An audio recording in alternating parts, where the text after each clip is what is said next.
Deputada Lucinha dispõe de 10 minutos.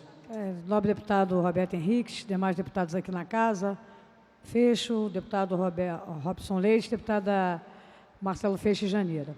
O que me traz à tribuna hoje, para apresentar os nobres companheiros aqui na casa, primeiro, lembrar um pouco do que o nobre colega falou mais cedo, o deputado Gilberto Palmares, em relação da Comissão Parlamentar de Inquérito, que está sendo instalada agora, que eu não faço parte como membro, mas eu estarei participando ativamente desta Comissão Parlamentar de Inquérito, que muito me interessa, do ponto de vista de que os problemas que vêm acontecendo na região da Zona Oeste do Rio de Janeiro, na cidade como um todo, mas a Zona Oeste da cidade de Janeiro vem sofrendo muito em relação a essa questão.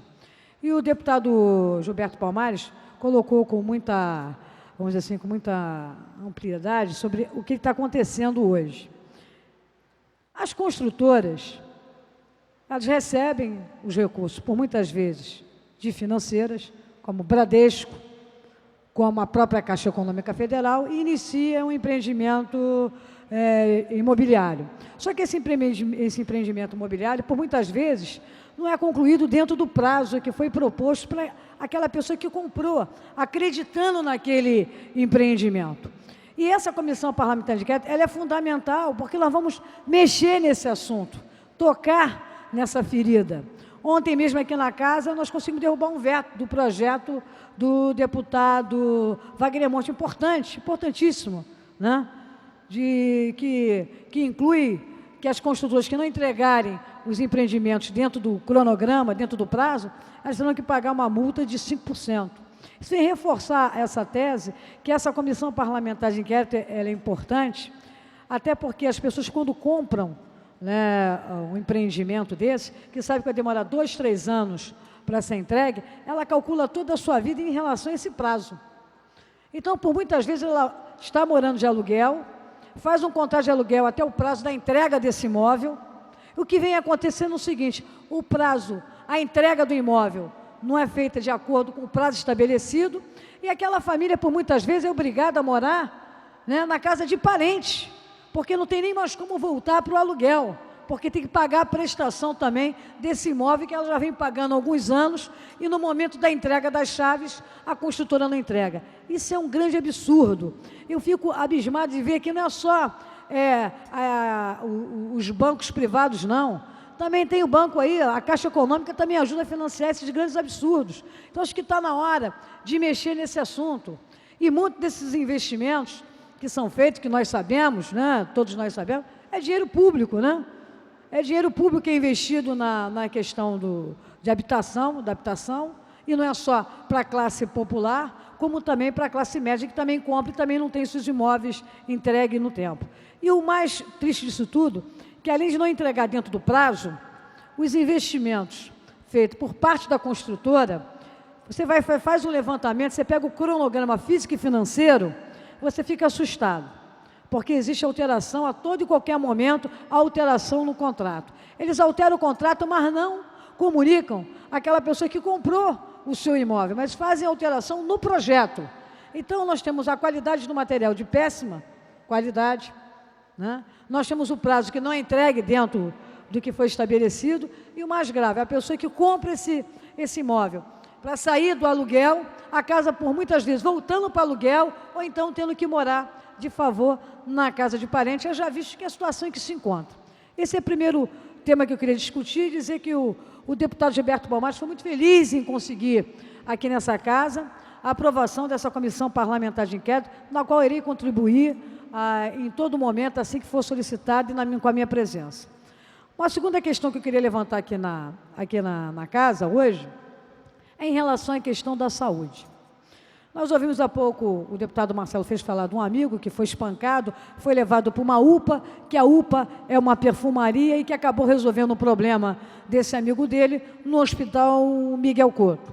É verdade, esse amigo dele foi salvo no Hospital Miguel Couto, porque é um hospital que tradicionalmente tem um corpo clínico de médico e de enfermeiros capacitados, e que estão lá para atender a demanda da população com qualidade, diferentemente do que a gente encontra nas UPAs, né? As UPAs nós temos, né, essas sardinhas em lata, esse enlatado todo, que é todo uma questão de perfumaria, você não tem a garantia do atendimento de qualidade por um profissional que tenha capacidade ou que tenha tido a qualificação, a especialização para atender aquela pessoa que adentra dentro de uma UPA. Essas UPAs são grandes fantasias, na verdade.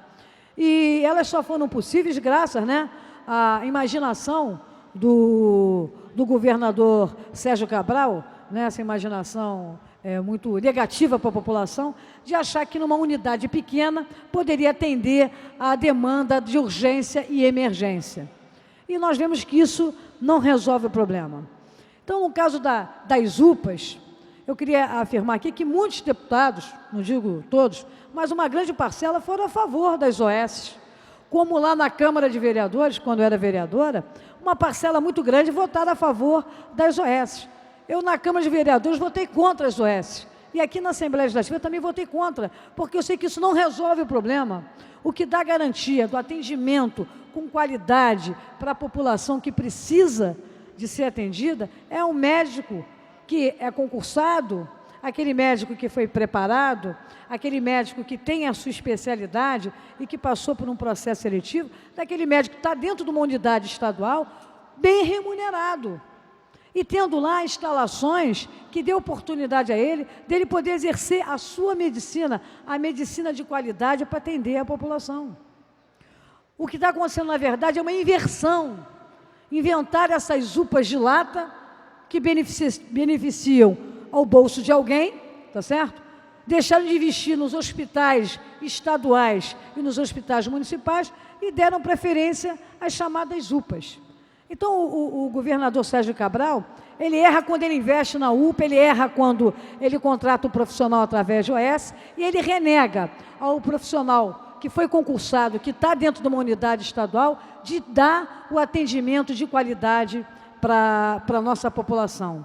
E eu fico triste de ver que a população cobra isso a todo momento e indaga, deputada Lucinha, por que o Hospital Rocha Faria é essa vergonha? Essa vergonha é porque ele tem que construir as UPAs, tem que fazer as UPAs acontecerem. Então, as UPAs acontecendo da forma que estão, que é uma perfumaria, que não atende a ninguém, é de péssima qualidade, os hospitais ficam sucateados.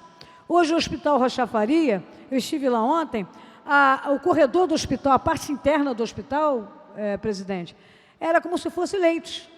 As pessoas tomando soro sentadas em cadeiras de roda, porque não tem acomodação, a superpopulação, porque não existe como atender a população da Zona Oeste se o Hospital Rocha Faria se encontra nessa situação. E aí o governador Cabral gasta 1,2 bilhão, né, investimento lá para o Maracanã, para gringo ver, para o turista ver, para ver a Copa do Mundo, o Maracanã. O Maracanã não precisava desses investimentos todos, não. A prova disso que saiu matéria publicada ontem nos jornais, que o estádio lá de Pernambuco gastou 585 milhões. Isso lá o de Pernambuco, porque o do Rio de Janeiro, do seu Sérgio Cabral, foi 1,2 bilhão de reais investido no Maracanã, que nós sabemos que o Maracanã não é prioridade. A prioridade é o atendimento de qualidade, o atendimento de atenção à saúde da população. É no hospital que o povo mais humilde procura para poder ser atendido. E é lá que falta o equipamento hospitalar, é lá que falta o médico capacitado, é lá que falta o corpo clínico. Então, nós não podemos nos omitir em relação a essa questão da saúde. A saúde mexe com a vida de todos nós. Eu me recordo quando eu era garota, tinha meus 9, 10 anos, e que por muitas vezes ia parar no Hospital Rocha Faria. E sempre fomos atendidos. E com o passar do tempo, o Hospital Rocha Faria, a população vem aumentando, não consegue atender a demanda da população, está superlotado, os médicos não conseguem dar um atendimento de qualidade, e o governador Sérgio Cabral acha que é tudo normal, né? Que está tudo bem, que o Maracanã está aí, que vem a Copa do Mundo, que vem a Copa das Confederações. Não está bem não, governador. Eu gostaria que o senhor sofresse um acidente de automóvel, ou se alguém da sua família passasse mal, e o senhor procurasse atendimento no Rocha Faria, principalmente na parte do turno da noite, para ver a real realidade que a população sofre. Então, para finalizar, senhor presidente, eu gostaria de deixar esse ponto de discussão, porque muito se discute aqui na casa, e o parlamento tem que discutir todos os temas que são importantes. Mas a questão da saúde é prioridade. Você investir numa inversão de valores. Se investe no Maracanã e não se investe nos hospitais públicos. Aí o pior, o governador Cabral, né, que depois de Pedro Álvares Cabral de 1500, o pior Cabral é esse que nós temos agora. Foram 2 Cabrais negativos para o Rio de Janeiro. O primeiro, Pedro Álvares Cabral, o segundo agora, que é o governador Cabral, que ele brinca de ser governador. Aí monta as UPAs. Para você ter uma ideia, presidente, tem uma UPA que é colada ao cemitério de Campo Grande. E sabe o que a população diz lá?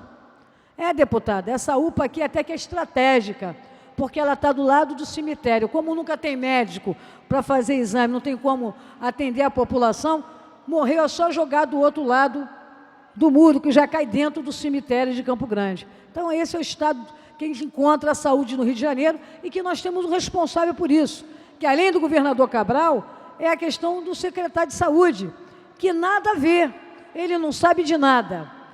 Ele não sabe de nada, ele só vive também, gosta muito de viajar, e eu gostaria muito que ele viesse aqui a essa casa, numa audiência pública, para debater essa questão da saúde com os deputados aqui da casa. Não deputados da base do governo, não. Deputados que foram eleitos pelo povo, que tem que prestar conta à população que elegeu cada deputado que está aqui. Para ele prestar conta de por que razão a saúde pública no Estado do Rio de Janeiro está a vergonha que está. Ainda tem agora o seu Cabral, que vai contratar 6.000 médicos cubanos para suprir a falta de médicos no Estado do Rio de Janeiro. É uma vergonha. Eu me sinto envergonhada, enquanto deputado estadual, de ter um secretário de saúde que apresente uma solução como essa ao ministro da Saúde e contratar médicos cubanos para suprir a necessidade de médicos no Estado do Rio de Janeiro. Muito obrigada.